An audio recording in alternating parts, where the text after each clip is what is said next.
Hello Battlefield fans, I'm Alexei from BFYBtech, and today I'm bringing you a video review of the new DLC in Battlefield 4 called Dragon's Teeth.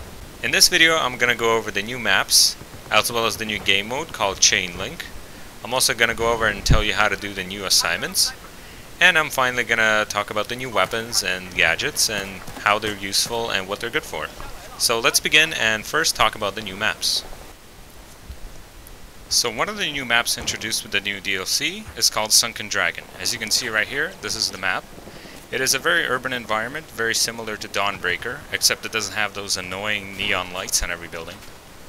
Expect long and close range engagements on this map, as in this part right here, it is some kind of hotel lobby. There is a control point in there, and you will really have to watch out for close range engagements. Shotguns, PDWs, fast firing assault rifles. You gotta watch out for all of those. It's gonna be a very heated battle here every time you play on either Chainlink or Conquest. This is gonna be a major control point. There's a parking lot right across the street from that building. It looks very similar to the one from Flood Zone. So just watch out for the verticality and those slopes. On the top of which we have this little mini park surrounded by buildings. It's going to be a very heated spot for snipers, so we got to watch out for that. This is no man's land right here. In the middle, you really got to make your moves quickly, because there's going to be snipers and machine guns in every which way, so you really got to watch out. And this is a nice little sea dragon. It looks like a casino, so I'm guessing it's a casino, but it could also be a restaurant. As you can see here, there's a ledge where you really got to watch out for machine guns and snipers. Anybody shooting across. On the inside, we see there's a lobby. This place is very dangerous as well. You will need to really watch your back when you're in this place, because there's stairways in every which way. There's over 3 floors.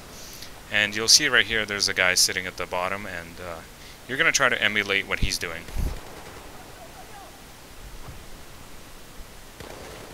See, he noticed the guy on the 3rd floor, so he reacted quickly, and that's what you want to do as well.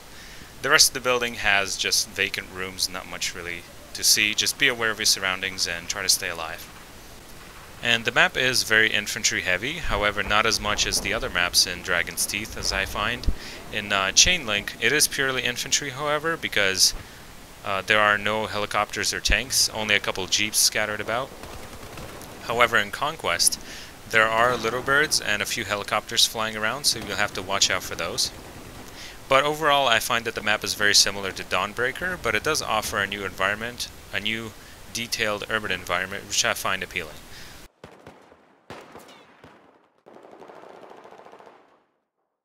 So the second map in the new DLC, as you see here, is called Pearl Market. This map is a very good simulation of what it would look like if a Chinese market suddenly erupted and turned into a war zone. I do find it very aesthetically appealing in that regard. This map is dominated by its verticality. There are many ledges and rooftops you'll find enemies upon, as well as windows, as you can see on the right over there. The rooftops are your friends, but they're also your enemies, and the flags in both Chainlink and Conquest are on top of these roofs. So you really have to look up and down the entire time you're here, so that you don't miss a camping sniper up on a roof. This map is infantry only, as I find. In Conquest as well, there's basically no vehicles. So shotguns, PDWs, and rapid-fire assault rifles are really handy in this map. So break out the shotguns if you haven't used them in a while. A lot of players complain, mentioning that this map is actually a bit too claustrophobic. There's a bit too many flanking routes and too many ledges. But I instead think that it's a very good challenge for you as a player to improve your skills of your awareness of your surroundings and vigilance and just being on guard at all times.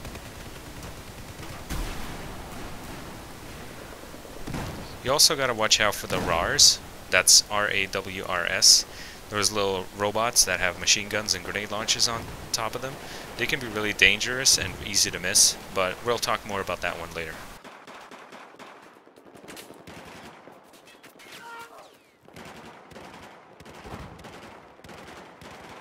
As you play on this map, you will see a lot of firefights on rooftops, so break out an assault rifle every once in a while to get into those medium range engagements. The third map in this DLC is called Feeny Garden. It seems to be some kind of pseudo-Chinese and Western style of garden, but the name Feeny kind of sounds Italian, don't you think? This map, be warned, has a lot of long-range engagements, and some call it sniper heaven. There are a lot of times you'll be exposed to sniper fire, so you really gotta stay low on this map as you navigate through its hedges.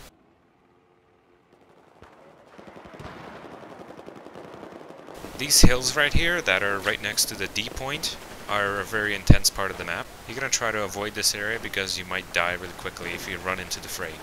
There is a evolution event here. As you can see, there are broken parts of the rails of the train.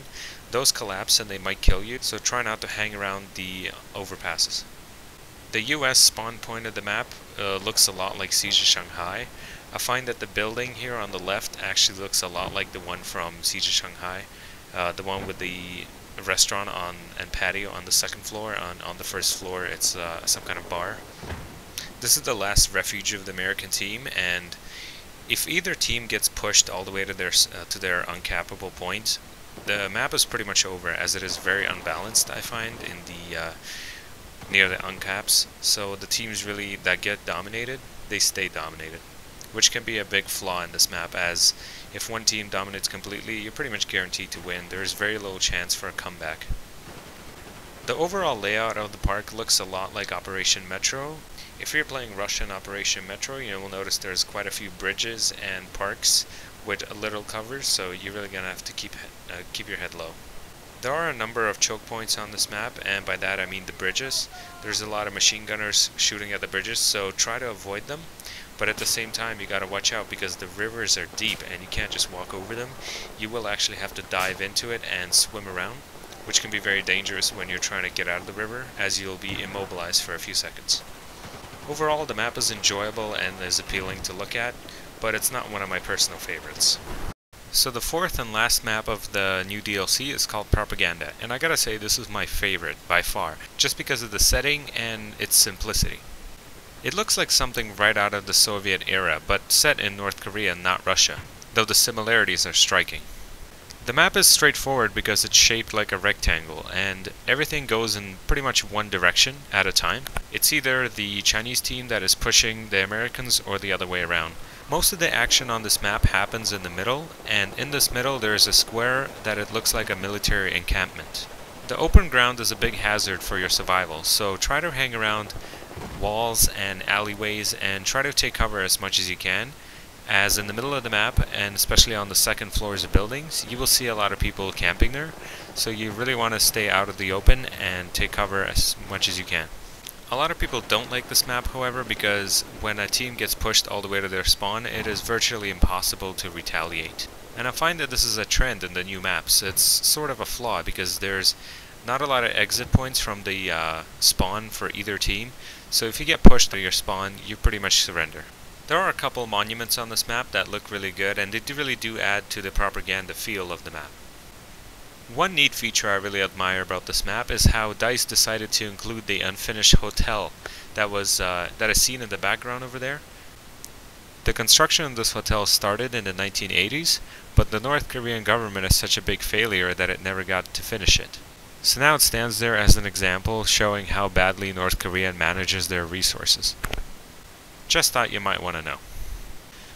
So now that we got the maps out of the way, let's now talk about the new assignments. There are a couple of new assignments that do not necessarily reward weapons, but they do give you dog tags. The first of which is called City Slicker. For this one you need to play 10 hours of the new expansion. That means playing 10 hours on the new maps. And you also need to get 100 kills on the new maps. Which in those 10 hours I'm sure you'll get those 100 kills no problem. Another assignment is called Killjoy. For this one, you will need to get 10 kills while under 30 health. That means when you're red and you're about to die, just get 10 kills. You also need to break 30 enemy links in Chainlink, which means out of a pair that the enemy holds, you need to capture one of them to break the link. And you also need to win a round of Chainlink with at least 50 tickets left. And then after that, you'll get a nice little dog tag that looks like somebody getting owned in the face. Another assignment is Road Warrior. For this one, you will need to get 10 capture point attacker kills and 10 capture point defender kills. To get a capture point attacker kill, you will need to go to an enemy base and then kill one of the enemies that are defending that base or control point. On the other hand, you will need to kill enemies that are attacking your flag, and that's how you get the defender kill. And finally, you also need to get 25 kills with a shotgun, which can easily be obtained. To complete Remote Operator, you will need to destroy a vehicle with the EOD bot, which can be very amusing. You'll also need to get 5 kills with the RAR, which I'll be talking about soon. You also need to get 10 kills with the mortar, and you need to spot 20 targets with the MAV. Then you get a nifty little remote control dog tag. And the final assignment that doesn't give you anything useful whatsoever, aka guns, is called Phantom Initiate. This one is one of those cryptic assignments that doesn't explicitly show you its requirements right away, so you will need to hunt around the game as well as the site to figure out what you need to do. At this point, I'm not sure how to complete this myself. Now that we got all that boring crap out of the way, let's move on to the assignments that actually give you something useful.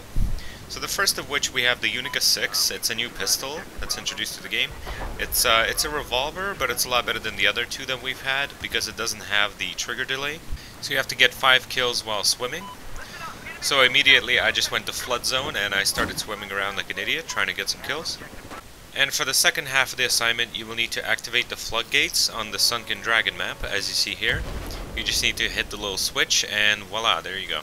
For this, I recommend you go to a small server with only maybe 2 or 3 people in it and just go directly there. And be aware that you can't do this on Chainlink, it must be Conquest. So the Unica 6 is a basic 6-round revolver, but it's better than the MP Rex and the Magnum because it doesn't have that annoying trigger delay. As you see here, I'm picking off some enemies and I get lucky with that shot there. Usually it isn't that accurate, and I find that it is actually kind of frustrating to use because of its lack of accuracy. It does a good amount of damage, almost as much as the Magnum, and it does drop people in about 2 shots in close range. Overall, however, the Unica 6 isn't very useful, and you will only be using it to get the 20 headshots you need to complete the assignment to unlock the Desert Eagle, at which point you will never want to go back to this weapon, trust me. And once you get the 20 headshots with the Unica 6, you finally unlock the almighty Desert Eagle, and you can start flipping out like I did over there. So once you unlock the Desert Eagle, I really don't see any point in going back to the Unica 6 ever again, because the Desert Eagle holds 9 rounds instead of 6, it does more damage, I find it's a little bit more accurate, and it has a lot more of a nostalgic effect than the Unica 6. As you can see here, we got a detailed look of the Desert Eagle. I think it deserves its own little spotlight.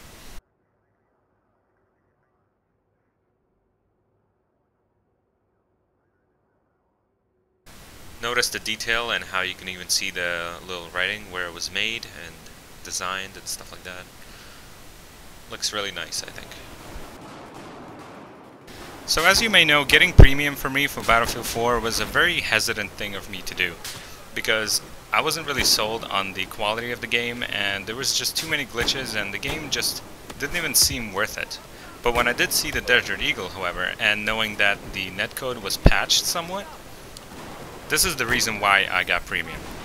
And I had a lot of fears about the Desert Eagle becoming just kind of a nerfed weapon, not being as good as it should be, as it is in, say, Counter-Strike when it gets 1 deeks, as they're called, 1-shot headshot kills all the time. But turns out that the Desert Eagle is actually very capable, and even though the stats screen says that the accuracy is sort of low, I don't think so much myself, because if you're standing still or you're crouching, it is actually very accurate, especially on the first shot.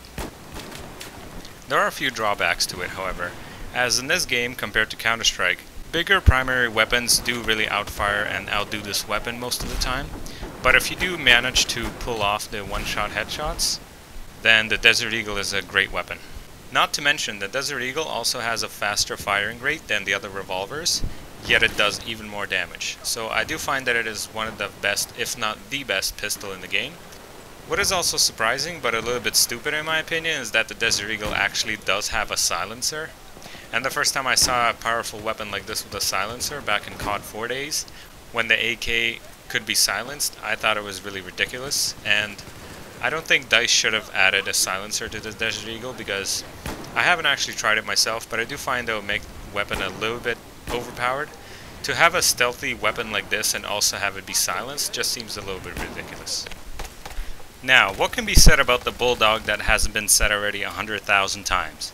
It is extremely powerful. The only drawback of this weapon is that it only has 20 rounds, but those rounds are like mini rockets. This new assault rifle can down anybody almost instantaneously, even arguably faster than the FAMAS and the AEK, which have 1,000 rounds a minute firing rates. This one has an over 700 RPM, but it also does a lot more damage than the other weapons per bullet. So a lot of players are complaining that this weapon is really overpowered, and it is true to an extent, but it does take a little bit of skill to use. You have to be very careful not to let your magazine run out completely, because the reload animation takes quite a bit longer than the shorter reload when you do have a bullet left in the chamber.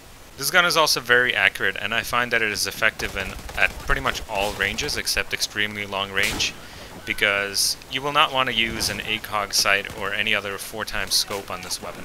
That is simply because the 4x optics are a bit clunky to use, because when you look through them they're actually very unstable, and after you fire a couple shots it just goes off target completely. So do I think the Bulldog needs a nerf? I would consider that it would be kind of helpful to maybe reduce the damage model slightly, not by so much that it's not extraordinarily high anymore, but just enough so it's not overpowered, or instead they could either increase the reload time. But I think the best thing DICE could do is actually just reduce either the rate of fire or the accuracy of the weapon. That would probably lessen some of the complaints that the players are making right now. Overall though, the Bulldog is more or less balanced, but it is a little bit more powerful than most assault rifles. So hopefully sometime soon we will see a patch to make it a little bit more equal to the other assault rifles. So with the new DLC, a new PDW has also been added to the game. This one is called the MPX, and to unlock it you simply need to get 2 PDW ribbons, which you can do in any single round. You also need to link 10 points in Chainlink, so just play a little bit of Chainlink capturing the points and you'll get that quickly. And you also need to get squad order followed 10 times. So for this you just need to be a squad member and just have your squad leader assign a couple of objectives and just take over those, and each time you do you will get a squad order followed. So this submachine gun excels in a couple areas. Specifically, it is very good for hip fire, and it also has a decent damage model, but its main drawback is that it only has 26 bullets in its magazine, rather than the standard 31. It has a high fire rate, and it can take out targets that are in close range very quickly, so it's very effective for close range. It is similar somewhat to the other PDWs, but the hip fire on it is just amazing. As soon as you unlock the laser sight for this weapon, its hipfire gets even better, and at that point you can pretty much hipfire anybody that is under about 20 to 50 meters away from you. I noticed that you can be a little bit more adaptive and survive a little bit more than you would with other weapons, because with this gun you can run around and hipfire much more, because the gun is still accurate even though you're on the move. That makes it harder for enemies to hit you.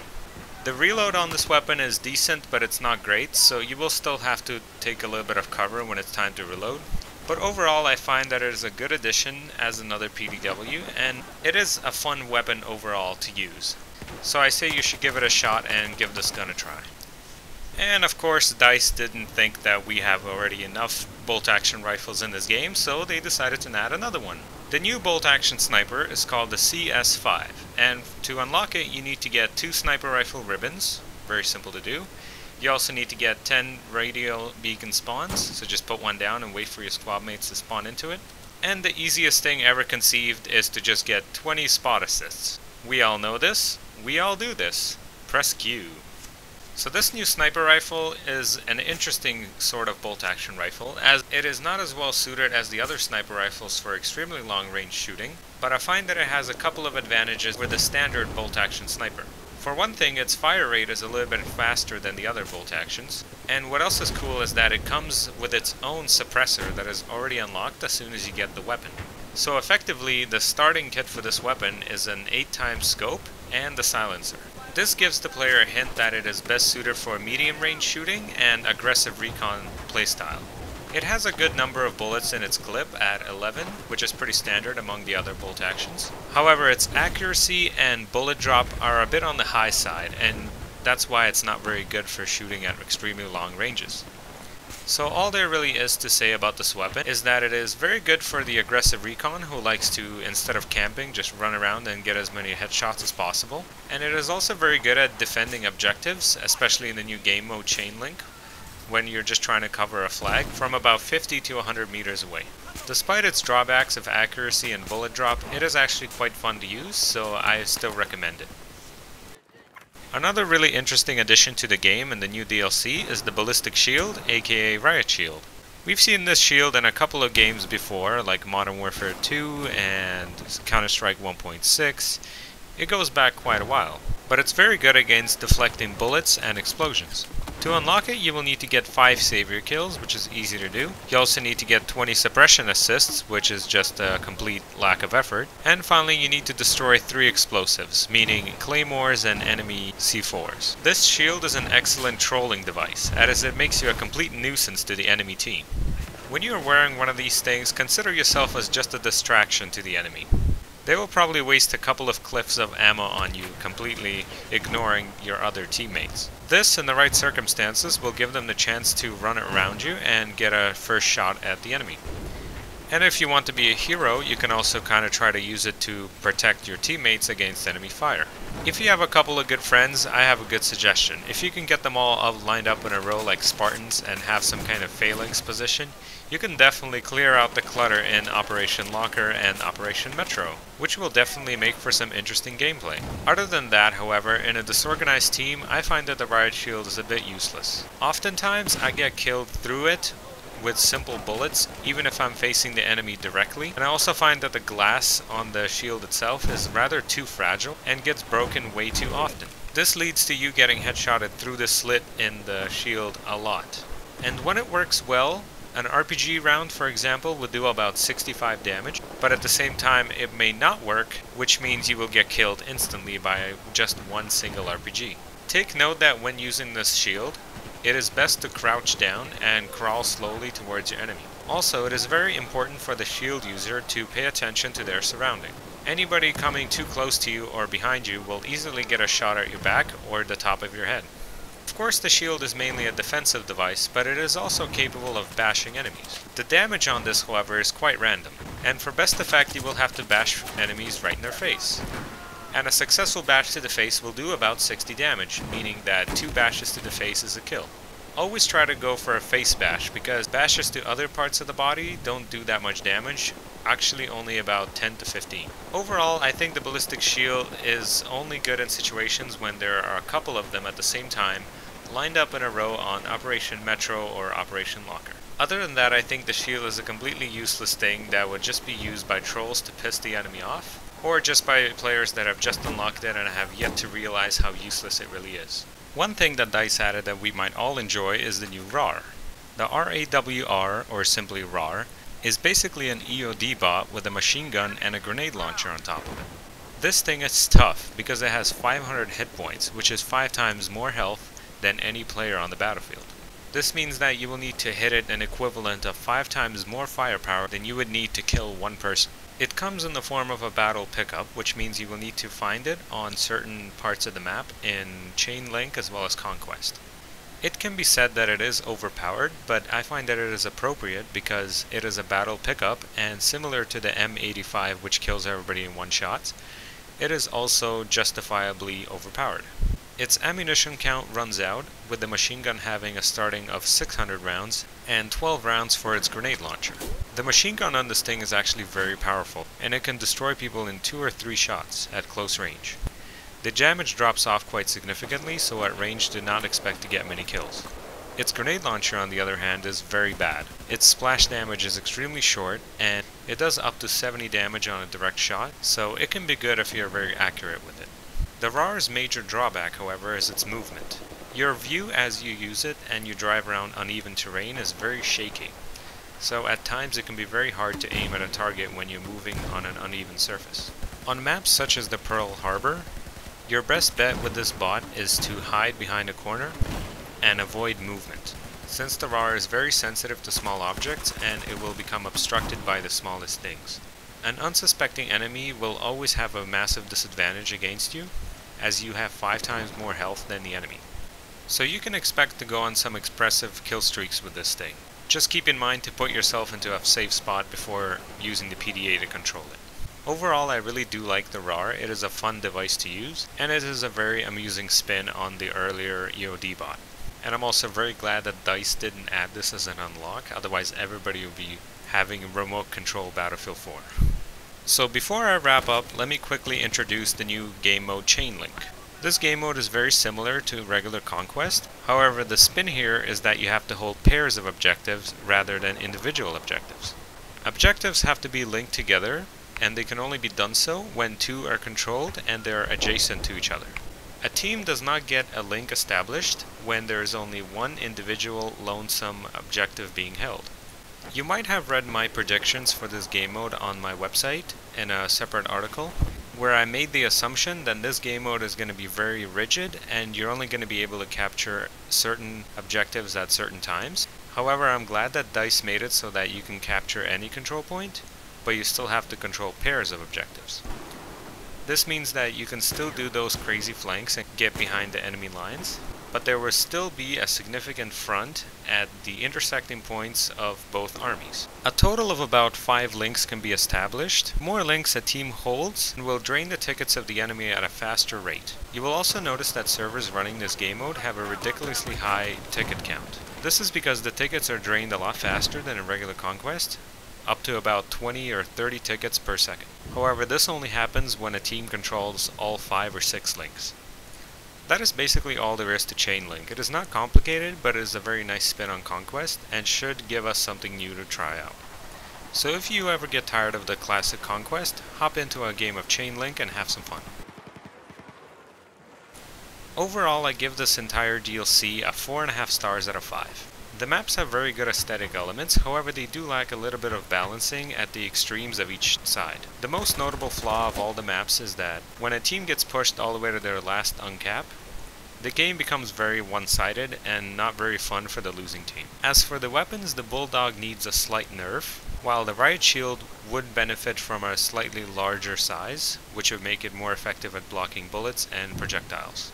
However, Chainlink is a very good game mode, and I don't see any changes that need to be done to it anytime soon. So thank you very much for watching my review. This has been Alexei from BFYBtech.